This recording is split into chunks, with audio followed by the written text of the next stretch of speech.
irmãos, a paz do nosso Senhor Jesus Cristo seja conosco. É uma alegria muito grande estar novamente aqui. Parece que um mês demora tanto para passar, né? Mas a gente aguarda com essa ansiedade boa, como diz Joana de Anjos, uma ansiedade que faz a gente aguardar algo que seja muito bom, ela faz parte da nossa vida. Porque a gente não pode ter uma ansiedade patológica, né? Aquela que leva-nos a um estado doentio, a um estado mórbido. Mas essa ansiedade de estarmos aqui num domingo, conversando, é justamente porque estamos nos acomodando no Evangelho de Jesus. E isso é uma ansiedade boa, né? Que a gente possa esperar sempre nesse Evangelho, que a gente possa esperar sempre nesse Jesus maravilhoso que nos conduz, que nos guia, para que a gente possa encontrar o nosso caminho, a nossa verdade e a nossa vida. O tema de hoje que a gente vai abordar é justamente a respeito disso. Está em João, capítulo 14. Nós vamos ler o versículo do 1 ao 6, para que a gente possa meditar um pouco nessas palavras, mas nós vamos nos ater a essa afirmativa de Jesus, quando ele diz: eu sou o caminho, a verdade e a vida. Mas antes, eu gostaria de cumprir com uma promessa que eu fiz no mês passado.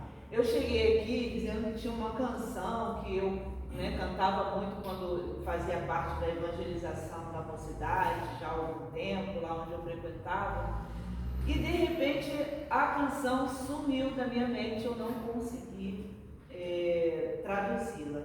Eu não sou cantora, não canto bem, hoje não estou com uma voz muito boa, mas se os irmãos me acolherem, é uma canção muito agradável e que ela está dentro desse capítulo 14, onde Jesus vai falar do Consolador prometido.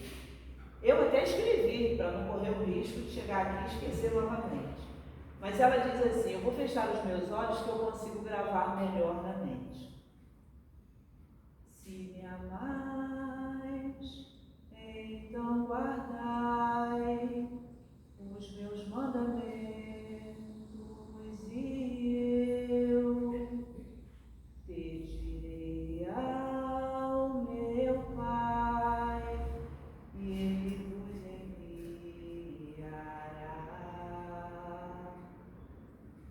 enviará o Consolador que ficará eternamente entre vós, e ele vos fará lembrar de tudo que vos disse, e ele vos ensinará outras mais, e estará em vós, e com ele estarei. Tenha verdade no seu coração com amor, e em caridade transforme em luz qualquer dor, com Consolador a redenção virá, com Consolador a redenção virá. É essa. Que Jesus receba as nossas vibrações. Eu gostava muito de doar essa canção no grupo. Sempre que a gente ia se apresentar, o povo pedia muito, porque era alguma coisa que trazia para a gente muita harmonia. Bom, mas vamos trabalhar porque a hora passa e a gente tem algumas coisas para conversar. Então Jesus, lá no capítulo 14 de João, versículo 1, ele começa dizendo: não se perturbe o vosso coração. Credes em Deus, credes também em mim. Na casa de meu pai há muitas moradas. Se não fosse assim, não teria dito que vou preparar um lugar para vós. E se eu for e preparar um lugar para vós, venho novamente e vos tomarei para mim mesmo, a fim de que onde eu estiver, vós estejais também. Sabei o caminho aonde eu vou. Tomé lhe diz: Senhor, não sabemos aonde vais. Como poderemos saber o caminho? Jesus diz: eu sou o caminho, a verdade e a vida. Ninguém vai ao Pai senão por mim. E nessa passagem, que vai até o versículo 6, nessa última frase em que Jesus fala: eu sou o caminho, a verdade e a vida, ninguém vai ao Pai senão por mim.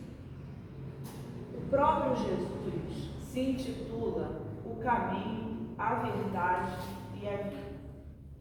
E eu acho bem interessante a gente pensar sobre isso, porque segundo os Espíritos, nós somos seres criados por Deus, simples e ignorantes, com as mesmas tendências. Deus não nos criou com nenhum privilégio. As mesmas vantagens, as mesmas direções, as mesmas oportunidades que Ele dá a um, Ele dá a todos. Por que será que temos essa diversidade tão grande de escolhas, de pensamento, de diretrizes? Por que tanto mal, por que tanto bem? Porque a gente lembra sempre do mal, mas a gente esquece de fazer uma busca nas coisas boas que acontecem, não apenas no mundo material, mas fora dele também. Então, coisas boas estão realmente acontecendo. Por que será essa divergência? E os Espíritos respondem a Kardec que nós temos essa aptidão para crescermos, porém, no meio da nossa jornada, nós utilizamos uma coisa chamada livre-arbítrio. E deveria ser assim para que a gente pudesse, dentro das nossas escolhas, também desfrutarmos dos merecimentos das coisas boas e, claro, nos acertarmos com a lei se as escolhas não forem tão boas. Então, dentro desse processo de crescimento que a gente vai passando, nós vamos tentando encontrar um caminho que Jesus nos ensina, que é o caminho da perfeição. Ele diz que a gente tem que ser perfeito, como perfeito é o Pai. Claro que essa é uma perfeição bem relativa, a gente sabe disso. Perfeição absoluta só Deus tem. Mas nós vamos chegar lá. E Jesus disse que nós poderíamos fazer tudo o que Ele fez e ainda muito mais. Dentro da doutrina espírita, nós sabemos que o período evolutivo vai dando condição de cada um de nós crescendo e desenvolvendo tarefas maiores. Então, quando Jesus disse que nós faríamos tudo o que Ele fazia e faríamos mais, Ele não mentiu, porque a Terra vai chegar a um momento que ela vai alcançar o cume de planeta celeste ou divino. Então, naquela época em que Jesus esteve aqui, a gente conseguia observar tudo que Ele fazia, mas a gente não tinha a mínima noção do que Ele fazia além daquilo. Então, quando Ele disse que a gente faria tudo o que Ele estava fazendo ali, que a gente podia, não é, testemunhar, e ir além daquilo, o que será que Jesus faz além de tudo aquilo que Ele fez, que para nós já é uma coisa grandiosa? Então, nós vamos chegar lá. Mas para que a gente chegue nessa posição onde Jesus chegou, a gente precisa trilhar um caminho. E esse caminho não é fácil. Esse caminho é um caminho difícil, é um caminho doloroso. Mas não é um caminho difícil e doloroso pelo que tem no exterior. É um caminho difícil e doloroso pelo que ainda tem em nós. Nós sabemos já que somos espíritos imperfeitos. Dentro da escala espírita, a gente já tem essa informação. Kardec deixou lá para que a gente pudesse ter uma base de aonde nós estamos inseridos. Nós somos espíritos da terceira ordem. E lá tem 6 classes, e dentro dessas 6 classes nós estamos inseridos em todas elas. Se já conseguimos sair de alguma, aquelas mais difíceis, que bom. Mas todas aquelas situações de espíritos imperfeitos, nós ainda praticamos. E eu, particularmente, falando por mim, acho que eu ainda não cresci mais porque eu não dou tanta atenção. Porque se eu desse atenção àquela verdade, certamente eu estaria fazendo diferente.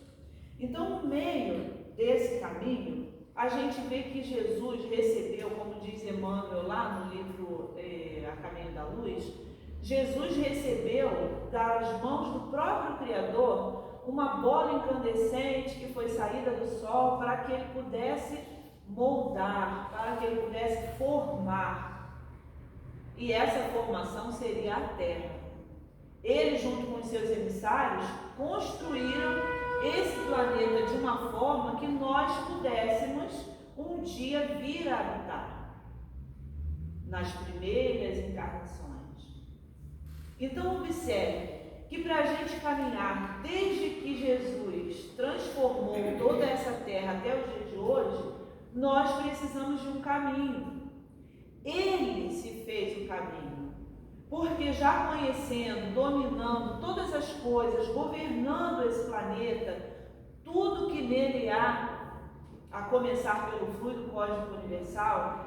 Então a gente vai entender quando ele colava a orelha de um soldado, a gente vai entender quando ele andava sobre as águas, a gente vai entender uma série de situações em que a gente considerava um milagre, e a doutrina espírita vem nos ensinar que milagre, na acepção da palavra, é uma derrogação da lei de Deus.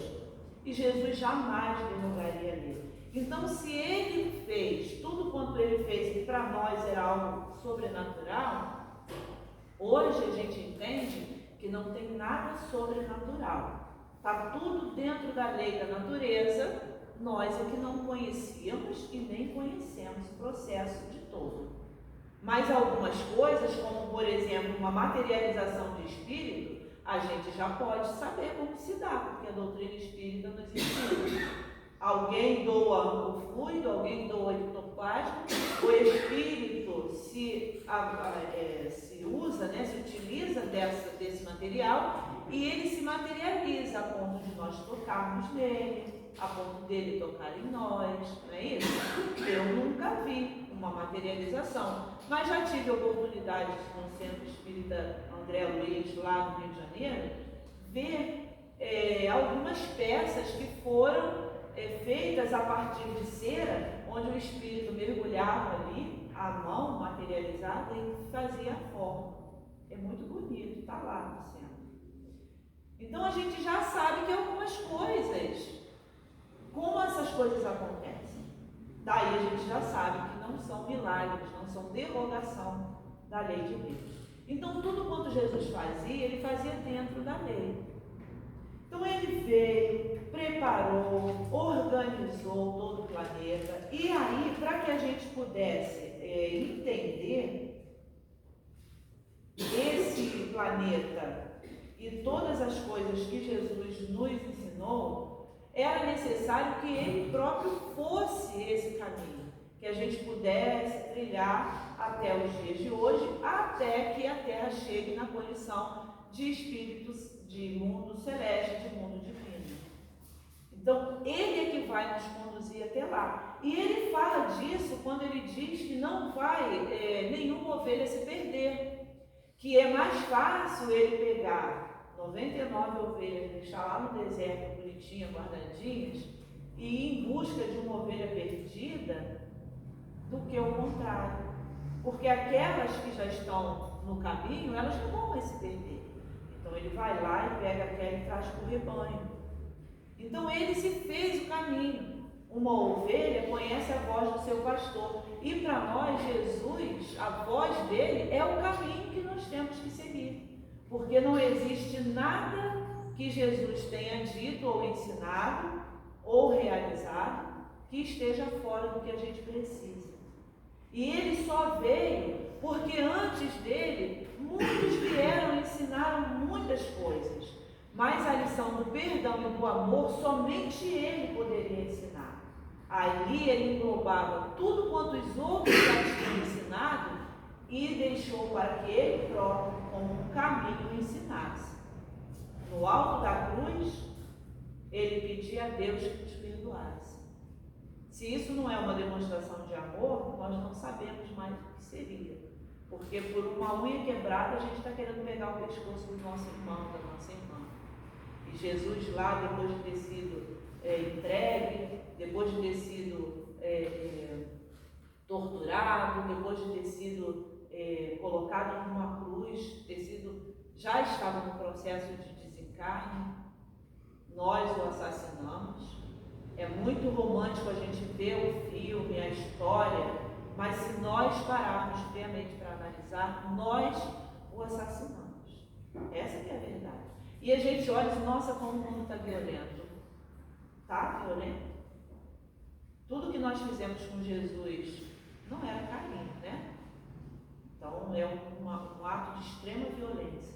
E que repercute até os dias de hoje, porque o nosso débito com ele ficou muito grande. O débito com o amor, com Deus e com as leis ficou muito grande. Então não é de se estranhar que hoje a gente passe por situação tão dolorosa no mundo em que a gente vive. E aí, para nos ajudar nessa jornada evolutiva, até que o mundo chegue lá, no planeta celeste, no planeta divino, Jesus veio ensinar essa jornada, como realizar essa jornada. Mas ele não veio só ensinar a gente a caminhar, ele veio ensinar qual a melhor forma de caminhar, porque nós vamos caminhar de qualquer maneira. O progresso é a única fatalidade na nossa vida.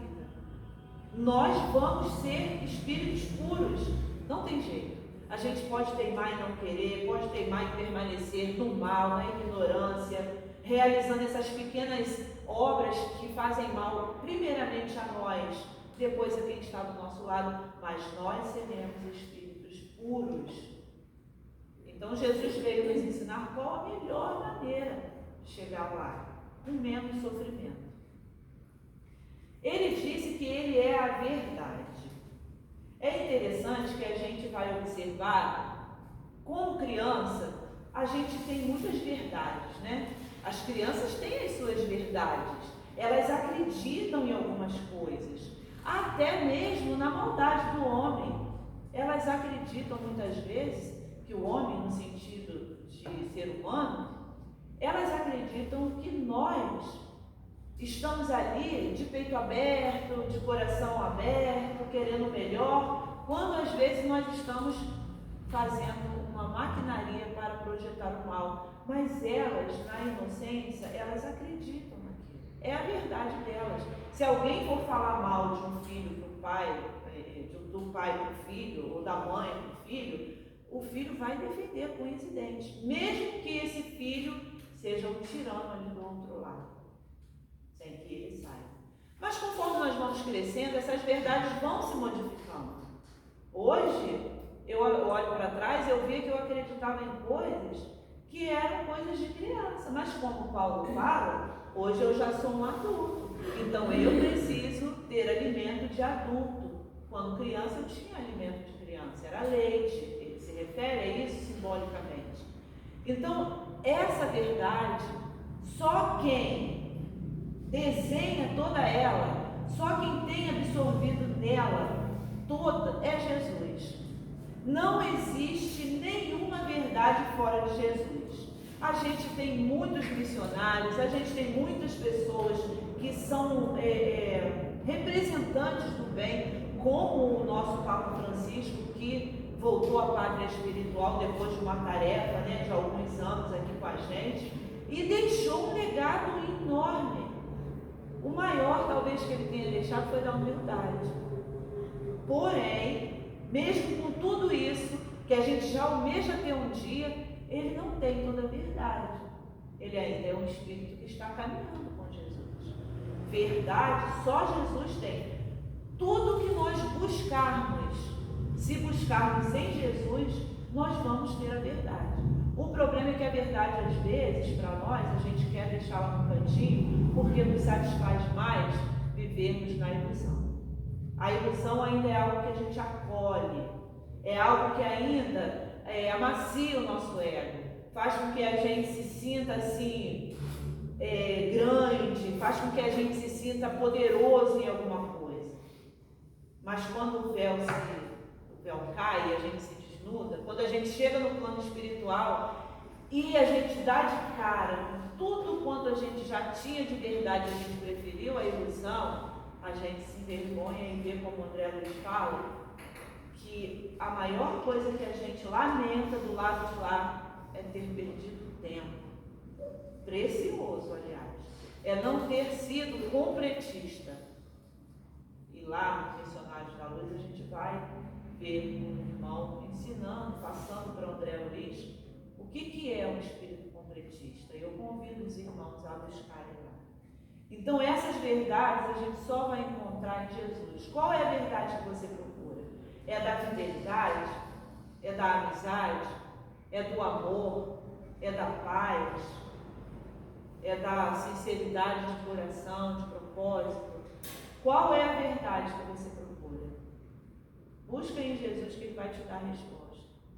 Foram 3 anos entre nós para a humanidade inteira, até que o planeta Terra chegue à condição de mundo celeste.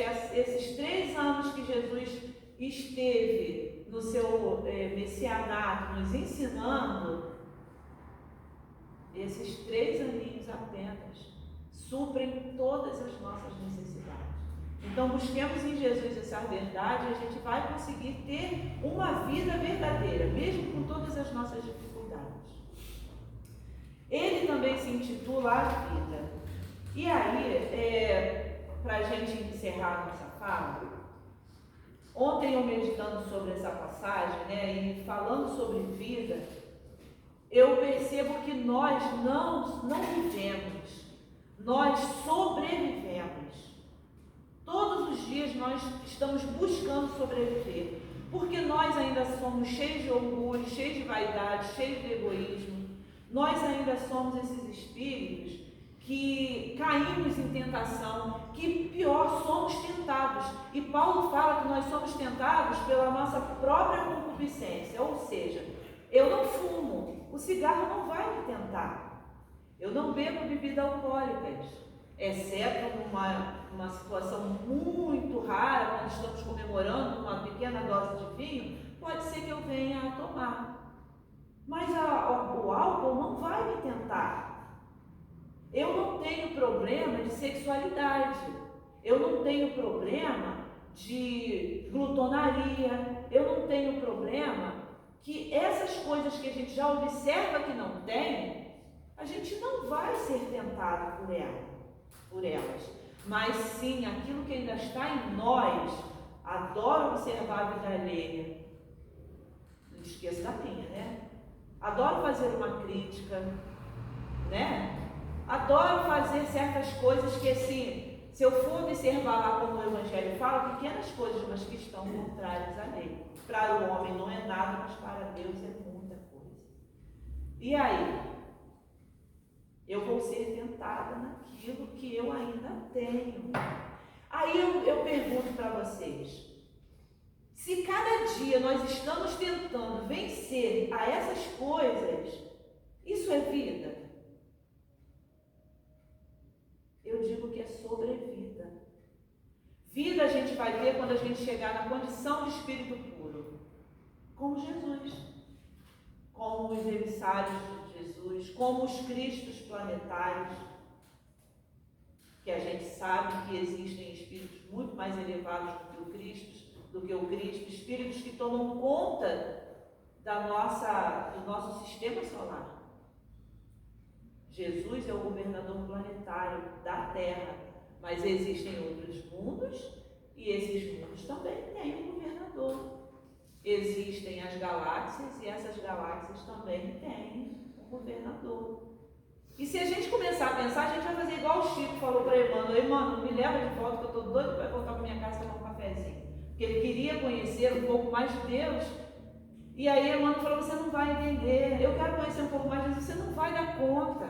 Mas eu quero. Emmanuel falou: tá bom. Fez ele entrar em transe e foi fazendo uma viagem astral com ele. Foi passando da Terra, foi passando pelo sistema solar e foi subindo. Quando chegou num determinado momento dele ficar de frente para a galáxia, ele se... de repente me deu uma vontade de voltar para casa e ser gente de novo, tomar um cafezinho. Não deu conta. Então, lá para onde ele foi, Emmanuel falou: existem muito mais situações que você não vai realmente dar conta do que você viu. Tudo ali tem um governador, tem alguém que está tomando conta. Então, a vida é quando a gente chegar nessa condição de espírito puro, onde Jesus disse: eu sou o caminho, a verdade e a vida. A gente só vai ter vida quando a gente seguir o caminho, quando a gente buscar a verdade e quando a gente estiver realizando essa verdade, para a gente chegar lá no mundo celeste. E aí sim a gente vai ter uma vida plena. Como diz Paulo, que ele nos ensina, segundo as cartas que Arão tem estudado, tem traduzido, a ressurreição. Ressurreição é quando a gente tem a última encarnação e não precisa mais reencarnar e volta definitivamente ao mundo espiritual. A gente não vai mais precisar voltar à Terra ou qualquer que seja o planeta. Então aí a gente vai ressurgir. Aí a gente vai estar vivendo plenamente. Até lá, nós estamos, infelizmente, sobrevivendo. Mas está aí, é um convite para quem quiser. Eu quero, ainda não consigo, mas estou tentando buscar, né, esse caminho, essa verdade e essa vida. Porque no meio das nossas situações difíceis e confusas, quando a gente se vê assim, no meio daquele olho do furacão que todos nós vivemos, a gente vê que a gente não está vivendo. A gente está sobrevivendo a nós próprios e às consequências do que a gente faz. Meus irmãos, foi uma grata satisfação estarmos juntos nesse dia, nesse domingo. O relógio, eu costumava dizer lá no Rio, onde eu fazia os meus estudos, que os relógios são todos obsediados. Começa a falar, quando a gente vê, ele já passou aí uma hora, enfim. Mas para a gente terminar, eu gostaria de deixar uma mensagem desse livrinho aqui, Vigiai e Orai, de Carlos Bacelli, pelo irmão José. Todos os dias antes de dormir, a gente faz uma leitura dessa página, uma página desse livro e faz uma prece. E ontem, a mensagem que o Márcio leu, meu esposo leu, foi intitulada Jesus. E aí eu disse para ele: separa essa mensagem que amanhã eu vou fazer a leitura dele. E ele diz assim: Jesus nasceu num berço pobre, cresceu no campo, trabalhou numa carpintaria, conviveu com pessoas oprimidas, meditava nos montes, pregava às margens de um lago, curava cegos e leprosos, percorria as estradas, ia de aldeia em aldeia, trajava uma simples túnica, não possuía dinheiro, auxiliava todos, repartia o pão, foi injustamente perseguido, preso e torturado, morto numa cruz. Uma vida em quase tudo tão semelhante à tua. Falta-te, no entanto, tudo fazer de modo como ele o fez. Ou seja, ele viveu por nós, só que ele fez tudo que a gente faz de uma forma diferente de vida. Falta isso em nós, né? Segundo o nosso irmão José. Que a gente possa meditar e pensar se vale a pena, né? Fazer tudo quanto ele fez, da maneira como ele fez, seguindo seus passos, para que a gente possa receber a nossa